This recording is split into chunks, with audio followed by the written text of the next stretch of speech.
Hello everybody. Hey. Thank you very much for being here. Welcome to today's performance of Peak Performance. This is a teaser version, just a condensed version of a 90-minute session that we do. This is just to give you a taste of what Peak Performance is. So, what is Peak Performance, right? I'm going to answer that question. First, I'd like to introduce myself. My name is Jack Marshall. I was an actor for 17 years on stage, TV, and film, and Peak Performance was a big part of how I prepared for auditions and integral to how I succeeded on stage, right? So 3 years ago I went into the corporate world, put a suit and tie on, and went into sales, corporate sales. I had a $75,000 a month quota. I had to bang out 50 calls a day. My company's motto was do or die. So needless to say, Peak Performance was a big part of my success in the corporate world as well. Now, this is what I do. I'm a coach and a facilitator. I'm here with you guys. So, what is Peak Performance, right? Very simply put, Peak Performance is about taking your performance from good to great. It's about finding that space in between good and great, moving through it, getting into great, and then staying there. So, what I would like to ask you to think about is a time in your past when you feel you might have achieved peak performance. Something that's significant, memorable, an achievement, an accomplishment, you know, something that stands out. So give it a think, see what you can come up with. Hopefully you've got a million peak performances you're just running through your mind right now. You got one? I've got one. Natalie? Yeah. Fantastic. So a couple years ago, I had a presentation, I had a pitch to do for a really big piece of business in my company. It was actually the biggest pitch that we've had in our company's history. Wow. And me and some of my coworkers put together our own concepts and worked 20-hour days, 18-hour days for about 2 weeks. And I ended up winning that pitch. Nice. I ended up winning. Congratulations. Yeah, thanks. Awesome. Yeah, it was really 20-hour exciting. days, man. That's some long days. Yeah. So Yeah. let me ask you, do you remember how it felt when you achieved that? Like, what were the emotions involved with that? Like the emotional charge? Yeah. Well, exhausted but elated. Elated. I'd say, Fantastic. The reason that I bring this up, very important, there was a guy named Richard Swin, an Olympic coach.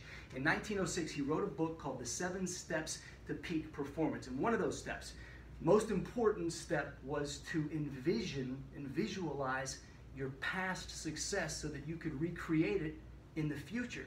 So the ability to remember it and remember what it felt like helps you recreate future peak performance. Really important to remember it so you can get your mind up so that you can accomplish peak performance. So, what is peak performance? Let's take a look at the handouts that I gave you guys. You see on page 2, very simple graph, right? Very self-explanatory. This is a lot like life. The more time you spend doing something, the better at it you get, right? Spend time doing it, you figure it out, and you get pretty good at it. So think about the last time you started a project or started a new job. First 6 months on the job, maybe the first month or so on the project, you're trying to figure it out, you're slammed, you don't know what's going on, all these people, processes, new information coming at you, and then what happens? You get pretty good at it, right? You figure it out. You know, that's why they pay you to do what you do. So you get up to a plateau and then you kind of stay there. What we want to do is we want to go from the plateau up into peak, right? And really important thing to remember, sometimes the least likely candidate for peak performance can achieve it. So past success is not always indicative of future success. For example, you heard of Henry Ford, right? Did some things, pretty accomplished guy. Little fun fact, Henry Ford opened 5 businesses, failed at every single one of them, went bankrupt 5 times before he founded the Ford Motor Company. So next time you're up against some challenges or you're facing adversity, remember that sometimes the least likely candidate can achieve peak performance. So, what would it look like? I'm going to ask you guys to do a little exercise with me here. I'm going to ask you guys to pair up, and I want you to interview each other based on the questions on this handout. Okay? Now, it says which 2 people would you like to help reach peak. You can only do one if you want, and that one can be yourself. If you want it to be yourself, it can be yourself. I'm going to give you 2 minutes, and then we're going to swap, and then you're going to have 2 minutes to interview the other person. Make sense?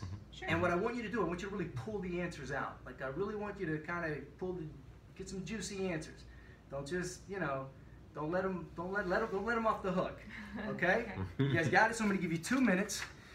Get my clock out here. You can go first. Yes, And then we'll swap, and you'll have 2 minutes. So you guys ready? On your mark, get set, go. So I'll ask you. Okay. So which person would you like to help? Do you want yourself or Well, someone else? if it's 2 people, it would be me and my directing partner. Okay. Yeah. And what skills do you and your partner need?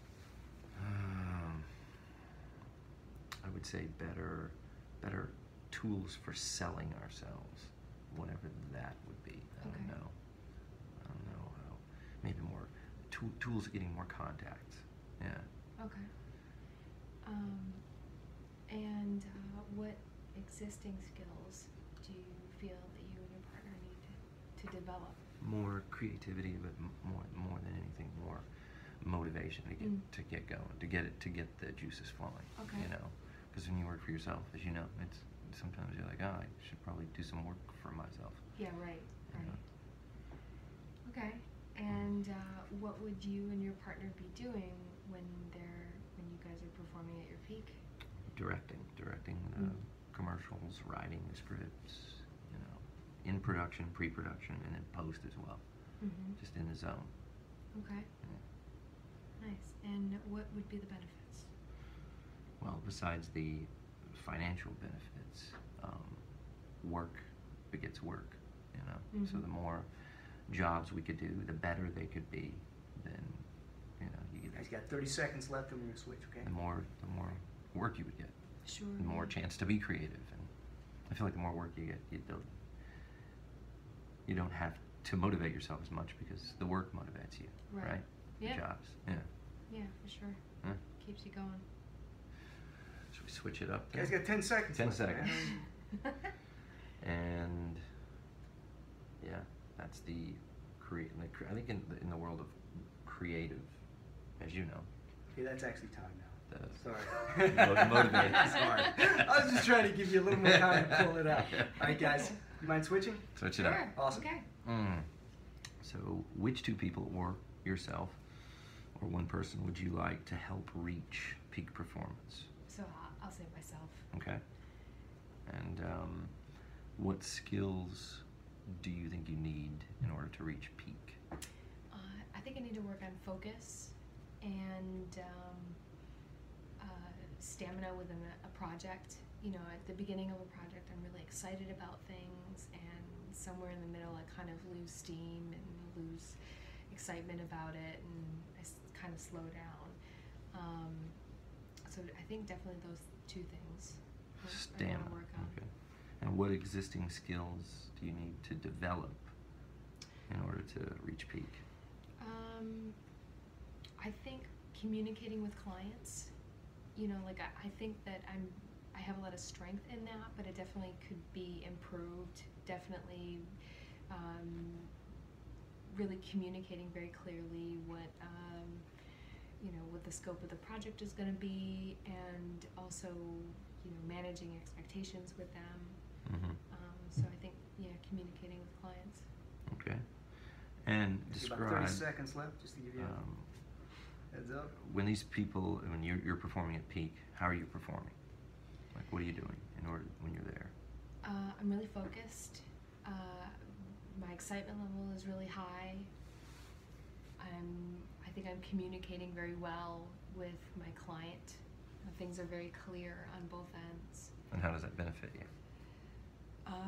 Well, like you said, there's more business to be had with them. My clients are happy, therefore I'm happy, and I can work on bigger and better projects. That's Enjoy your job. 4 That's minutes is up. Yeah. Okay. So, what'd you think? Come up with some good ideas? Yeah. Yeah. Yeah, it was helpful. Okay. You might like to share about what you I can found? share. What did you pick, yourself or someone else?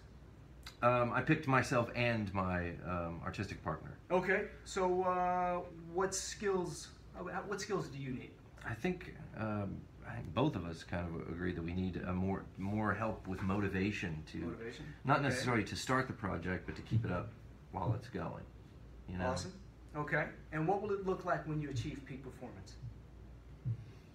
We'll just be working like crazy, and the creative juices will be flowing. It'll And, just be flowing, man. yeah, we'll be in the zone. Nice, Yeah. nice. So hopefully you guys all came up with some great ideas. The big takeaway from this is actually that the ability and the skill to imagine what could be, not what is, but what could be, is an integral part of peak performance. So let's have a look at the next page, plotting the journey. How do we put this into practice? What does this look like? So this graph, page 3, everybody's got it, was developed by a Hungarian psychologist named, ready for it? Csikszentmihalyi. Csikszentmihalyi developed this graph over a 30-year period. Now, this guy was a pioneer in a branch of psychology called positive psychology. So what positive psychology, says is it asks the question, why are we good at what we do? So what Csikszentmihalyi found was that people achieve peak performance at work, not so much in their leisure time. So when we just did the exercise, did you guys have any peak performances in your leisure time? No. Okay, No. great, because you're not really being challenged, right? Right. Netflix is fantastic. I love it. I just watched season 2 of Narcos. It's amazing, but it didn't challenge me, right? But we're challenged at work. And what this model says is that we reach peak performance when we're pushed to the edge of our capabilities. So, what is peak performance? Next page. Peak performance is achieved when the skills are high and the challenge is high, right? Same page I gave you guys, page 4, plotting the journey. So the challenge is high and the skills are high. So challenge is high, you're facing it, the skills are high, or, it's very important, the belief in skills. So the belief could be because you actually have the skills, you have the support of your teammate, your partner, people at work, or you're just so cocky you think you can do it on your own anyway. You just, believe you're the man or the woman. But that's enough to push you into peak. So we've all experienced peak performance, right? All right, but we've also experienced these other 3 quadrants as well, right? Anybody ever felt anxiety at work? Mm-hmm. Yeah? Yeah. Okay, that's because the challenge is high, but the skills are low. That could be because it's a new job, new project. You don't have the skills developed yet, or you got a new team that they're not up to speed on it. So challenge is high, skills are low. Apathy occurs when the challenge is low and the skills are low, right? So you're doing menial labor, menial tasks, data entry, putting stuff into a CRM, whatever it is. Boredom is actually where most of us are most of the time. Hopefully not now, but most of the time at work, boredom is where we live. And that's because the challenge is low. The skills are high, but the challenge is low. We're not being pushed anymore. So we experience boredom, and that's really the quadrant we want to try to get out of and move into one of these other quadrants, peak performance. But boredom is where most of us stay most of the time. Any questions? Great. So what this model does is it gives you a great starting point to find out where you are and where you want to go, right? What it doesn't give you are the tips and the techniques necessary to get there. Sorry, that's in the 90-minute version of the session that we do. That's where you develop the tips and techniques to move from one quadrant to the other. So say you're in anxiety. How do I get out of there? Or how do I motivate or coach someone to move from anxiety into peak performance? That's developed in the 90-minute session. Today was just a starting point, just a teaser to kind of get you thinking and Little taste. give you a little taste to let you know what peak performance is and get you thinking in a different direction and kind of, outside the box. So, any questions? No, it's think good. so. Hopefully you guys can take this home and kind of think about it and, figure out how to get into peak performance. I really appreciate you being here. My name is Jack Marshall. Thank you for being here for the teaser, Performance Peak Performance. Thank you. Thank you. Thanks, Jack.